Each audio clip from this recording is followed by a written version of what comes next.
খেতে কে না ভালোবাসে, আর সেটা যদি হয় তেলে ভাজা কিংবা সিঙ্গারা। কখনো কি মনে হয়েছে সিঙ্গারা তিন কোণায় কেন হয়? অন্যরকমও তো হতে পারত।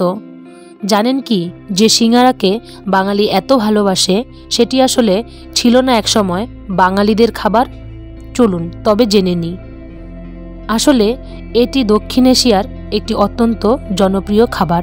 এমনই একটি খাবার যা কিনা সকলেই চায়ের সঙ্গে সকালে কিংবা বিকেলে খেতে পছন্দ করেন। ভারত, বাংলাদেশ, পাকিস্তান ও দক্ষিণ এশিয়ার বিভিন্ন দেশে তৈরি হয়ে থাকে।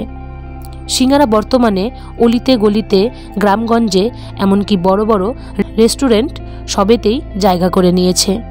অফিসের ব্রেক টাইম হোক কিংবা স্কুলের টিফিন টাইম, চাটনির সাথে সিঙ্গারাই বেস্ট। এছাড়াও বাড়িতে আত্মীয় স্বজনের আগমন হলেই সিঙ্গারা মিষ্টি তো থাকবেই। মধ্যপ্রাচ্য থেকে ইরানি ব্যবসায়ীদের হাত ধরেই ভারতে এসেছিল সিঙ্গারা।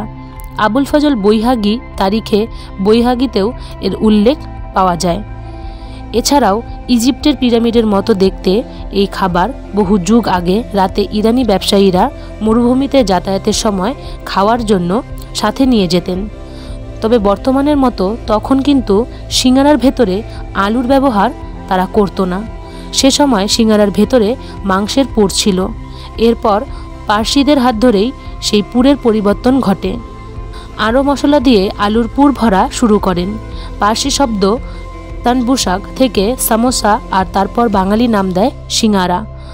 ইসলামী শাসকদের মধ্যেও কিন্তু চোখে পড়েছিল সিঙ্গারার জনপ্রিয়তা।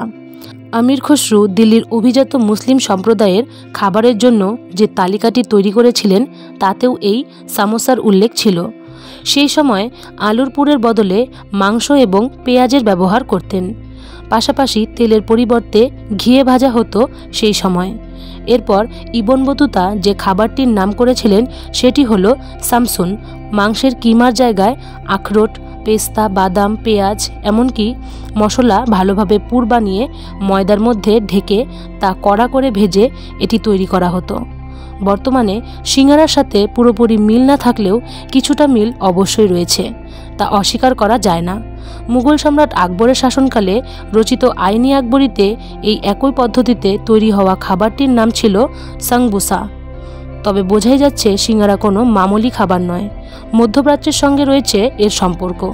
এই সিঙ্গারাই উত্তর কলকাতা থেকে দক্ষিণ কলকাতায় এসেছে নুন মিশিয়ে।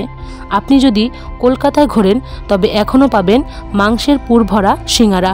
তবে বর্তমানে পাওয়া যায় বিভিন্ন ধরনের সবজি দিয়ে, যেমন মাছের সিঙ্গারা, পাস্তার সিঙ্গারা, আলুর বদলে ফুলকপির পুর ইত্যাদি। তবে উচ্চতার শিখরে আছে আলুর পুরি। স্থানকাল বুঝে পরিবর্তন হয়েছে সিঙ্গারার স্বাদ, আর তাই তো মনে করতেই হবে সিঙ্গারাকে।